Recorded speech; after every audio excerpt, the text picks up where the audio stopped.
And cue the music. Ba-da-ba-da-bow! It's time for the Untrue Stories with your host, Schwartz! Thank you. What a magnificent band. Hello and good evening, everyone. Welcome to Untrue Stories. I'm your host, Schwartz, and I'm here to spread a little joy in this misery we call life in 2021. Now, I'm coming to you pre-recorded from a state-of-the-art studio. A state-of-the-art studio that greatly resembles a 2012 Ford Fusion. But I can assure you that we're using top-of-the-line equipment in a top-of-the-line recording studio, which I paid money for, as I am flush with cash. Now, on to more untruths. This story is a very interesting story. It comes to us from a young man who considers himself to be a local historian. His name is Bentwip Fartwer, and he submitted this story to us, and I'm going to read it to you. It's a tale of a young man who wanted more and got more than he bargained for. So, sit tight, cozy up, get a snack. I'm not here to tell you how the fuck to listen. You are a free American. You could do whatever you want. Or maybe you're from another country. But like, if no one else is around, have a snack. Secret eat. I don't care. Again, you do you, I'll do me. This is Untrue Stories with Schwartz. It was 1853, and in Runsfuckle, Ohio, a family farm struggles. 'Twas the farm of Rickledy Herbstfoople. Rickledy came to this country with $1 and a dream. Originally from the old country, Rickledy settled into the new country with high hopes. Alas, he was now in America, and poor. And if it's one thing this country's always hated, it's poor immigrants. Rickledy had a wife named Polly and 2 children, whom he really didn't feel one way or the other about, because feelings and emotions for men didn't come about until the 1960s. Polly, who was having a hard time watching her husband struggle, had an idea one morning. Rickledy, my darling love, how I hate to see you suffer. You are a strong man with 0 emotions. Did you ever think about perhaps stealing the money from someone who has it? Polly, that is a great idea. And while I don't feel or understand the concept of remorse, I know God will surely smite me if I break one of his rules. Yeah, but look at our farm, Rickledy. God could give 2 shits about us. Plus, the land we live and farm was stolen, and God didn't do fuck all except bless America. You got a good point. It's almost like God is made up, and we should worry more about the shit we can see and know is real. Amen to that, baby doll.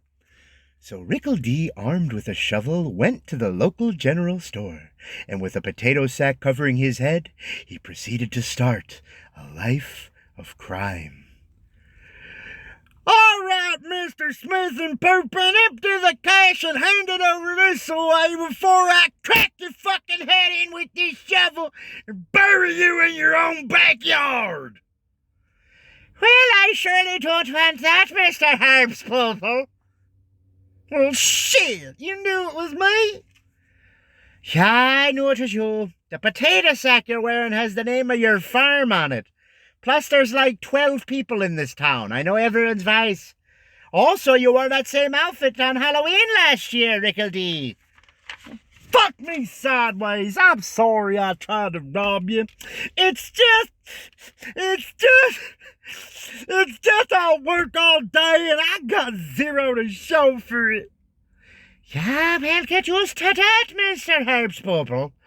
Hard work is something people pretend is what got them their money. But in reality, they probably got it from their parents, who were born wealthy. Like the Baron. Well, the Baron? Why, he's got more money than he'll ever be able to spend. I should be robbing him. Ah, that's the spirit, Rickle D. Eat the rich. Here, take this. What? What is it? Why, it's a Dutza Pritz muzzleloader rifle. The true American way to get what you want.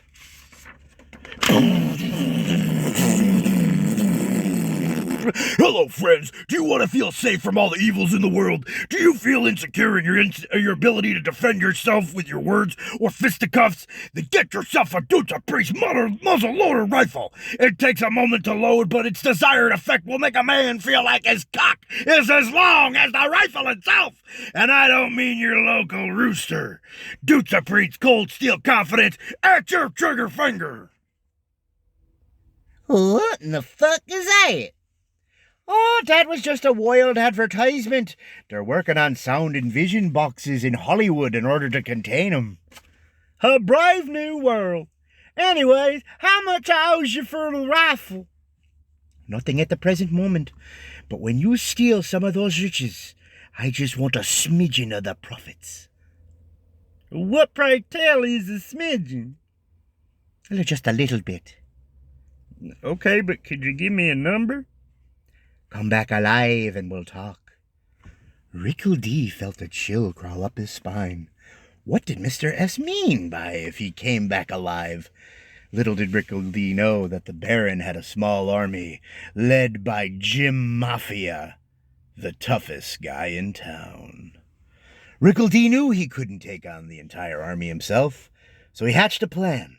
He would ask to join Mafia's army, and once inside, he would manipulate everyone against one another, and once the fighting broke out, they would have defeated themselves. It would have to work. Hello, good friends. I'm just a fella looking to help protect the Baron. Oh, yeah? How the fuck are you gonna do that? Rickle D held up his rifle. Holy fucking shit! Oh, he's got his swords! Dude, you're fucking in, bro. Dude. Rickle D, having the most powerful weapon, was promoted to leader. With a small army behind him, all they had to do was just storm the Baron's castle and start to fuck shit up.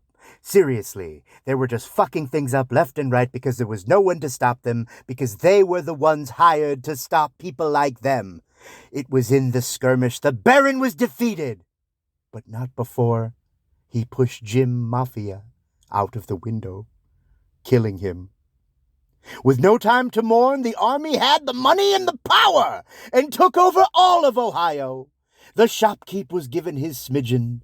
Polly and Rickle D's family were growing fat on the blood money provided by her husband and his army. When interviewed, he asked what the name of his army was. Not forgetting his friend Jim, he told the reporter, "They call us the Mafia." And that, my friends, is how the Mafia was established in Ohio in 1853 by Rickle D. Herbst Fupel. You might hear a bunch of Italians screeching about how it was them who started the Mafia in New York City, but they would be wrong. Thank you so much for listening to the first episode of Untrue Stories. I am your host, Schwartz, and now I'm going to light a marijuana cigarette and smoke it in the studio, which is in fact a studio, not a 2012 Ford Fusion.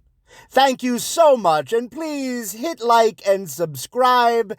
And if you're an animator, feel free to animate this entire thing for free, and we could submit it to a network and possibly make more money. Again, I'm your host, Schwartz. It's been dazzling telling you a story. Please come back again for another edition of Untrue Stories with Schwartz.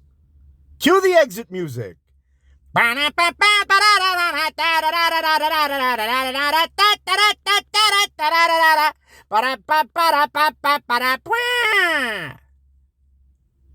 it, what a band.